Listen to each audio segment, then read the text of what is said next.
எல்லா பெண்களும் குழந்தை இல்லைன்னு ஹாஸ்பிட்டலுக்கு போறாங்களே தவிர அருணாக்குடி யாரும் போடல. ஏன் அருணாக்குடி போட்டா எப்படி குழந்தை பிறக்கும்?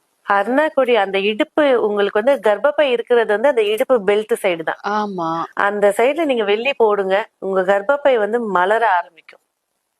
ஓஹோ, நல்லது சார். அதே போல கிட்னி ஃபெயிலியர் ஆயிடுச்சா, கிட்னி டைலைஸ் பண்றாங்களா, அவங்களும் வெள்ளியில ஒரு மெலிசா ஒரு அருணாக்குடி போட்டு பாருங்க. அதுல உள்ள சேஞ்சஸ் கொஞ்சம் கொஞ்சமா வித்தியாசம் தெரியும். சில விஷயங்களை அனுபவிக்கும் போது நல்லா தெரியும். ஆனா வெள்ளின்றது வந்து ஒட்டியானம், அது வெள்ளியில தான் போடணும். இப்ப தங்கத்துலதான் எங்க மேம் போடுறாங்க. தங்கத்துலதான் கிலோ கணக்குல போடுறாங்களே பெரிய பெரிய ஆளுங்க. அது இடுப்பு தொடணும்னா அது வெள்ளியில போடும். ஒரு பெண்ணா இருந்துச்சுன்னா வெள்ளியில போடுறது ரொம்ப சிறப்பு தரும். அதுக்குதான் கல்யாணம் நிச்சயம்னு பேசும்போது மோதிர விரல் வந்து சுக்கிரனுடையது.